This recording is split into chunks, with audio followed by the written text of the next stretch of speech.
ایک ایسا ریلیشن ہے، ایک ایسا سمبند ہے کہ بغیر قرآن کے اہل بیت سمجھ میں نہیں آتے، بغیر اہل بیت کے قرآن سمجھ میں نہیں آتا۔ نبی سے پوچھو تو فیصلہ کر دیں گے، انی تارکم فیکم الثقلین، کتاب اللہ ہے وہ عترتی اہل بیتی، میں دو چیزیں چھوڑ رہا ہوں تم میں، ایک کتاب ہے، ایک اہل بیت ہے، جب تک ان دونوں سے ملے رہو گے یہ تم کو گمراہ نہ ہونے دیں گے۔ تو معلوم ہوا اگر انسان گمراہ ہے تو یا تو قرآن کو چھوڑا ہوگا یا اہل بیت کو چھوڑا ہوگا۔ لیکن اب دیکھنا یہ ہے کہ اہل بیت کے ساتھ دنیا نے کیا کیا، تو جو قرآن کے ساتھ کیا وہی اہل بیت کے ساتھ کیا۔ جب دونوں کی تاریخ پڑھیے تو دونوں کی تاریخ بھی ایک ہے، جب فضائل پڑھیں تو فضائل بھی ایک ہیں، مصیبتیں پڑھیں تو مصیبت بھی ایک ہے۔ قرآن پارا پارا کیا گیا یا نہیں؟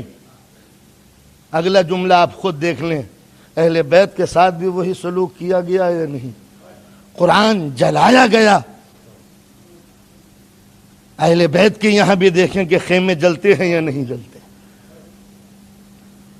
اور جب ساری مصیبتیں آپ پڑھ لیں گے تو ایک جملے پہ جا کے رک جائیں گے کہ قرآن کو دنیا نے نیزوں پہ بلند کیا تو اہل بیت کا مقدر بھی یہیں پر لے کے آیا کہ قرآن اگر ظالم دنیا نے تجھے نیزوں پہ بلند کیا ہے تو ہمارے سر بھی نیزوں پہ بلند ہوں گے، مگر اللہ کی قسم جب قرآن نیزے پہ بلند کیا گیا تو یہ اہل بیت سے جدا نہ ہوا، اور جب اہل بیت نیزوں پہ بلند کیے گئے تو قرآن ان کی زبان سے جدا نہ ہوا۔ جب قرآن نیزوں پر تھا، قرآن جب نیزے پہ تھا تو اہل بیت کی طرف دیکھ رہا تھا، اور جب اہل بیت کے کٹے ہوئے سر نو کے نیزہ پہ ہیں تو قرآن پڑھ رہے ہیں، یہ بتانے کے لیے کہ جب انسان مر جاتا ہے تو سب سے سنبندھ ٹوٹ جاتے ہیں، سب سے رشتے ختم ہو جاتے ہیں، مگر جب ہمارے سر میں اور جسم میں رشتہ نہ رہے تب بھی ہمارا قرآن سے رشتہ رہتا ہے۔ تو جو مر کے قرآن سے جدا نہ ہو سکے وہ زندگی میں قرآن سے جدا کیا ہوگا؟ بس اہل بیت اگر لفظوں میں لکھے جائیں تو قرآن ہے، اور قرآن جب سیرت میں ڈھلے تو اہل بیت ہے۔ یہ ہے دونوں کی تاریخ، یہ بھی مظلوم ہے اور وہ بھی مظلوم ہے، اس پر بھی گرد ڈالی گئی، ان پہ بھی پردے ڈالے گئے، اسے بھی چھوڑا گیا، انہیں بھی نظر انداز کیا گیا، اس کے ساتھ بھی دشمنی ہے، مفہوم کچھ سے کچھ بیان کرنے کے لیے ان کے ساتھ بھی دشمنی ہے۔ دشمنی نہ ہوتی تو آج صف ماتم پر قرآن والوں کا ذکر کیوں ہوتا؟ یہ مصیبتوں بھرا مہینہ اسی لیے ہے تاکہ ہم اہل بیت کا قرآن سے رشتہ ثابت کرتے چلے جائیں کہ دنیا ان کو ڈھونڈے جنہوں نے قرآن کی بے عزتی کی ہے اولاد کو ستا کے رسول کی، اور جنہوں نے اہل بیت کی توہین کی ہے قرآن کی توہین کر کے۔ لیکن یہ دنیا کا سلوک رہا، مگر اللہ کی قسم قرآن نے کبھی اہل بیت کو نہ چھوڑا۔ جب انہوں نے نہ چھوڑا تو قرآن نے بھی کبھی اہل بیت کو نہ چھوڑا۔ اور جب یہ لٹا ہوا قافلہ کوفے کے بازار سے گزرا تو ایک شخص نے قیدی کو دیکھ کر یہ کہا، خدا کا لاکھ لاکھ شکر ہے جس خدا نے تمہیں ذلیل و رسوا کیا اور ہمیں کامیاب و منصور کیا۔ جملہ ختم ہوا، بیمار ہتھکڑیاں تھام کر رک گیا، اور ایک مرتبہ پوچھا، بھائی ادھر آنا۔ کوفے کا رہنے والا یہ بوڑھا قیدی کو دیکھ کر آیا کہ بھائی تو نے قرآن پڑھا ہے؟ کہا بے شک پڑھا ہے، ہم مسلمان ہیں۔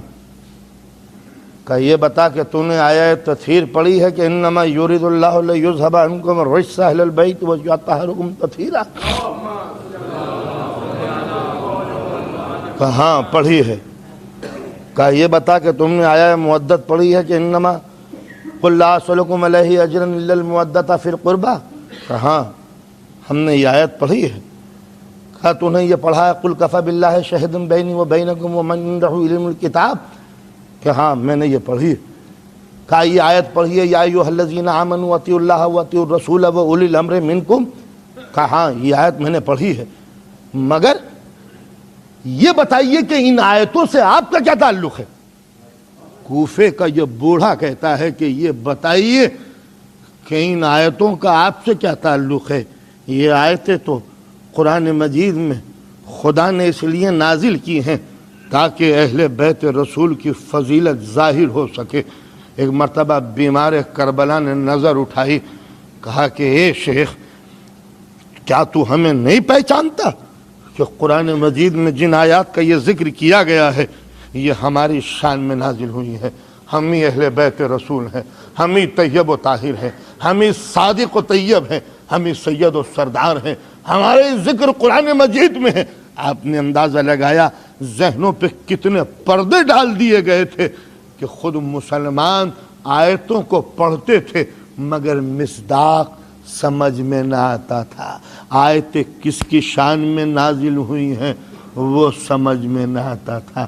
یہ تھا مسلمانوں کا مزاج اس زمانے میں جبکہ مسلمان قرآن مجید کی تاریخ سے کافی نزدیک تھا۔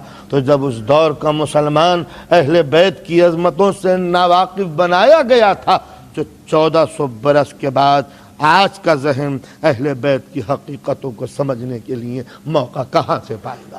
مگر یہ قرآن تھا جو ہر دور میں اہل بیت کی منزلت کو اظہار کرتا رہا۔